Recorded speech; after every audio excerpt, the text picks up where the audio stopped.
अस्सलामुअलैकुम। मोहम्मद अजहर सिद्दीक अपने YouTube channel के साथ हाजिर खिदमत है। एक वीलॉग तो मैं अलहदा कर रहा हूँ, वो मैं थोड़ी देर में अपलोड करूंगा कि जिसमें यूसुफ रजा गिलानी की मुलाकात शहबाज शरीफ से हुई। लेकिन उस नैब कोर्ट में क्या मामला चलते रहे वो, और खास तौर पर हमजा शहबाज शरीफ की लाहौर हाई कोर्ट से जमानत हुई। जमानत होने की वजह क्या बनी, कल बहस क्या हुई, आज नैब ने क्या कहा, इस पे गुफ्तगू के लिए खास तौर पर दावत दी है इदरीस शेख साहब को। कोर्ट स्टूडियो में मेरे साथ पहले प्रोग्राम कर चुके हैं और आप लोगों की इनपुट आई थी कि यार इदरीस शेख साहब की गुफ्तगू आपने पसंद फरमाई थी, इसलिए उनसे रिक्वेस्ट की है। जी इदरीस साहब, सबसे पहले तो मैं आपसे हमजा शहबाज शरीफ की जमानत के हवाले से सवाल पूछूंगा, उनके वकला के आर्गूमेंट और नैब के वकला के आर्गूमेंट, और जमानत हो गई, गालबन 1 करोड़ के मुचलकों पर हुई है। जी आप बताइएगा जी। जी बहुत शुक्रिया अजहर सिद्दीक साहब, आपने दोबारा से मुझे मौका दिया अपने चैनल के जरिए अपने ख्यालात के इजहार का। हमजा शहबाज शरीफ जो कि पंजाब की एक ताकतवर तरीन सियासी शख्स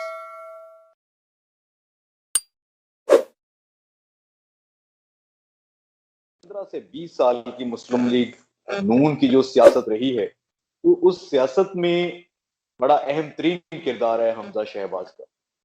हमजा शहबाज वही हैं जो कि एमएनएज और एमपीएस में टिकटें बांटते रहे हैं, और इन पर ये इल्जाम आयद किया गया था नैब की जानिब से। जब साफ पानी कंपनी इंक्वायरी शुरू की गई तो ये इल्जाम था नैब का कि मुख्तलिफ जो इजलास होते थे उनकी सदारत करते थे किक बैक्स का, लेकिन साफ पानी कंपनी में बाद में क्लियरेंस दे दी नैब ने हमजा शहबाज को। लेकिन अगर मौजूदा केस की बात की जाए तो ये गालबन जून 2019 की बात है।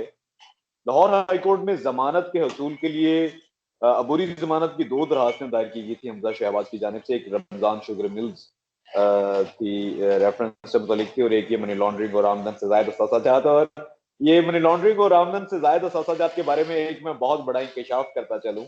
इस इंक्वायरी का जो सेहरा है वो जुडिशल एक्टिविज्म पैनल के सरबरा अजहर सदीक एडवोकेट के मरासले हैं, जिन्होंने नैब लाहौर के हुकाम को जगाया। और इस सिलसिले में नैब ये खुद मानते हैं, और रेफरेंस में भी इसका जिक्र है। 2 चीजें जो है बुनियाद बनी थी, एक स्टेट बैंक की फाइनेंशियल मॉनिटरिंग यूनिट जो है उसकी रिपोर्ट थी, और दूसरा आप ही की दरखास्त थी जिस पर ये इंक्वायरी शुरू की गई थी।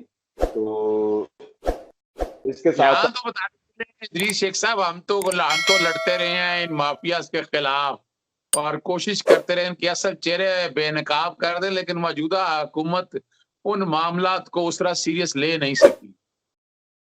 जी बिल्कुल कुछ ऐसा ही है। लेकिन अगर आज के केस की बात की जाए तो आज के केस की बुनियाद पर ये कतई तौर पर नहीं कहा जा सकता कि जो नैब की जानिब से कार्रवाई की गई थी वो गलत थी, झूठी थी, बेबुनियाद थी हमजा शहबाज के खिलाफ। इसको एज अ हार्डशिप केस के तौर पर लिया गया कि तकरीबन 20 माह 28 दिन हमजा शहबाज की गिरफ्तारी को हो गए हैं, तो अब उनकी जमानत जरूरी बनती है। इसके साथ साथ उनके वकला की जानिब से यह भी अदालत को आगाह किया गया कि उनका नाम ईसीएल में शामिल है, उनका तमाम सियासी मेरास यहाँ पर है, उनकी शिनाख्त है पाकिस्तान के हवाले से। और बैरून मुल्क एक बार उनको अदालती हुक्म पर वो गए थे और वापस भी आ गए थे। 18 साल के बाद अल्लाह ने उनको औलाद की नेमत से सरफराज किया था, तो वो कहीं नहीं जाएंगे। तो दलाइल मुकम्मल हो गए।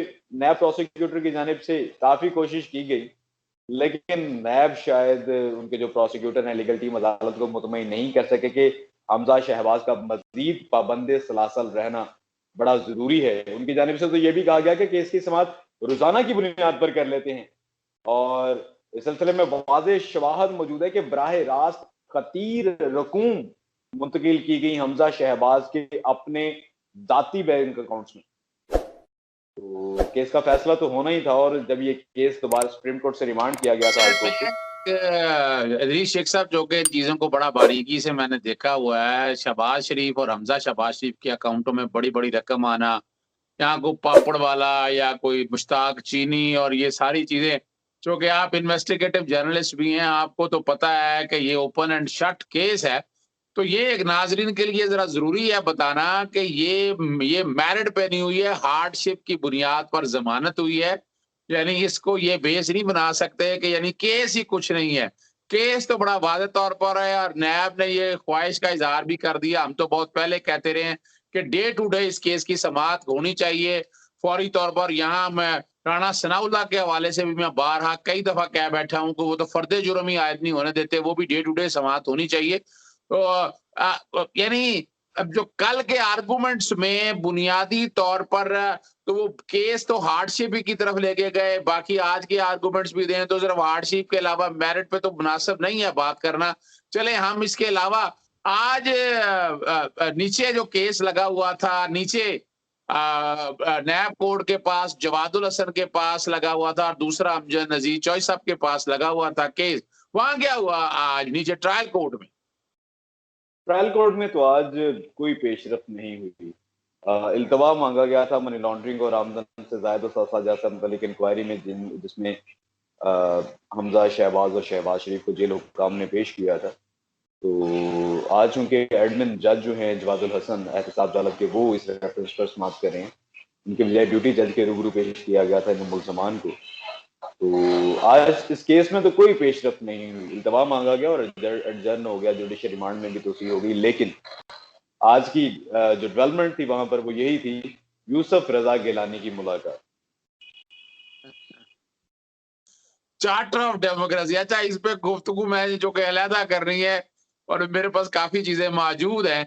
मैं यानी आज वो यानी अदालत में अताउल्लाह ताडर साहब ने कोई ड्रामाबाजी करने की कोशिश भी की, गालिबन वो कोरोना की वजह से रश बड़ा था, वो आगे बढ़ा और कोशिश की गई। गालिबन एक विटनेस एग्जामिन नहीं हो गया, क्रॉस का उन्होंने कहा था कि वोकला होंगे तो तब आएगा। तो अब ऐसा ही हुआ है वहां पर प्रोसीडिंग में? देखिए, मैं ये तो नहीं कह सकता कि किसी ने अदालती समाअत को मुतासिर किया, लेकिन चूंकि फर्द जुर्म आयद हो चुकी है, फर्द जुर्म पर मुल्ज़मान की जानिब से इनकार किया गया है, इसलिए सजा दिलवाने के लिए जो पीडब्ल्यूज हैं या जो नैब के गवाहान हैं उनका पेश होना जरूरी है और वो पेश होंगे अपने स्टेटमेंट। तो वो पहले ही नैब को रिकॉर्ड करवा चुके हैं रेफरेंस दायर होने से पहले, और ये तमाम स्टेटमेंट्स को नैब ने रेफरेंस का हिस्सा बनाया है। तो उन स्टेटमेंट्स पर उन पर जिरा की जाएगी। तो आज उन पर जिरा नहीं की गई। शायद आज अदालती तौर पर तो कोई पेशरफ नहीं हुई, लेकिन सियासी तौर पर ये एक बड़ी पेशरफ थी जो कि एहतसाब अदालत में हुई कि राजा परवेज अशरफ जो कि इस्टेब्लिशमेंट के हक में भी बयान दे चुके हैं, सॉरी यूसुफ रजा गिलानी, और साथ वो ये भी कह चुके हैं कि जहांगीर तरीन जो है वो उनके रिश्तेदार हैं और इस तरह से सिंध की एक ताकतवर फैमिली या पगाड़ा फैमिली उनके साथ भी रिश्तेदारी निकल आती है। तो शायद वो सारे घर रखना चाह रहे हैं, इसलिए पंजाब के जो तमाम मामला को देखते रहे हैं और आज भी बहुत सारे मामला को वो देखते हैं। शहबाज शरीफ उनके पास शायद हाजिरी जरूरी थी यूसुफ रजा गिलानी। अच्छा एक चीज ये बताइएगा कि मनी लॉन्ड्रिंग और ये दूसरे केस के अंदर ये कितना बड़ा करप्शन का केस है? अगर हद से अगर मैं हिंसों में जाऊं अगर इस बात को देखते हुए, तो ये कोई रुपयों या लाखों का केस तो नहीं है, करोड़ों का भी नहीं है, गालिबन ये केस अरबों रुपए का है। वो अंदाजा आपको थोड़ी सी हिस्ट्री दे सकते हैं इस सिलसिले में? तकरीबन 7 अरब रुपए की करप्शन का इल्जाम आयद किया गया है नैब की जानिब से। लेकिन एक जो खौफनाक बात अगर साहब इसमें सामने आती है वो ये है कि आम लोग जो मजदूरी के लिए इन सरमायाकार लोगों के पास जाते हैं, तो वो मजदूरी के दौरान उनको अपने शनाख्ती कार्ड बतौर जर्रे जमानत या सिक्योरिटी के तौर पर रखना पड़ते हैं। तो उनके शनाख्ती कार्ड इस्तेमाल हुए और उनके शनाख्ती कार्ड के जरिए यही लोग जो थे वो इनके नामों से खतीर हुकूम मुंतकिल होती रही, सलमान शहबाज को, हमजा शहबाज को, शहबाज शरीफ को। और ये FIA की तफ्तीश है। नैब की तफ्तीश ये है कि नैब को 19 ऐसे अफराद मिले जो कि TTs करवाते थे, गैर मुल्की तरसीलात भिजवाते थे, लेकिन उनसे मुतालिक डाटा जो है वो नादरा ने भी माजरत कर ली कि ये लोग एग्जिस्ट ही नहीं करते। तो आज एक और अहम डेवलपमेंट ये हुई है कि इसी मामले में सबसे पहली गिरफ्तारियां 2 अशखास की हुई थी। एक कासिम क्यूम थे और एक फजलदाद अब्बासी थे। और हमजा शहबाज जमानत मंजूरी में ये वाली खबर दब गई कि आज कासिम क्यूम और फजलदाद अब्बासी की भी जमानत मंजूर हो गई है उसी बेंच के रूबरू लाहौर हाई कोर्ट से। अच्छा, हो ये तो वाकई खबर नहीं चली है। वो तो खबर नहीं चली है वाकई। इसका मतलब है 2 मुल्जमान जो शरीक मुल्जमान है उनकी भी सबसे लाहौर पहले ऐसी इनकी गिरफ्तारी के बाद शहजाद अकबर और फवाद चौधरी की प्रेस कॉन्फ्रेंस जो थी वो भी आज जमानत मंजूरी हो गई है। किसकी जमानत बताई आपने अभी? फजल दाद अब्बासी और कासिम कयूम सबसे पहले जो 2 मुल्जमान इसी इंक्वायरी में गिरफ्तारी की हुई है। उसके ये बाद इसी बेंच ने अपना डोगर साहब के बेंच ने, असद गुराल साहब के बेंच ने, सरफराज डोगर साहब असद गुराल साहब के बेंच ने दी है। अच्छा, ये वाकई ये खबर सामने नहीं आ सकी है, लेकिन आप तो जो कि सारे मामले को देखते रहे हैं, और बात यही है नाजरीन, आप लोगों के लिए बात बताते चलें कि ये मेरिट पे जमानत नहीं हुई है। और वो जो मिठाइयाँ बांटते थे, बाद में जाके याद आता था कि मिठाइयाँ नहीं बांट रही है, ये हार्डशिप की बुनियाद पर जमानत हुई है।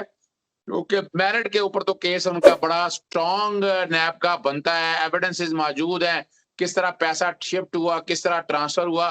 बहरहाल बहुत शुक्रिया इदरीस शेख साहब आपका, इजाजत दीजिएगा, अस्सलाम वालेकुम।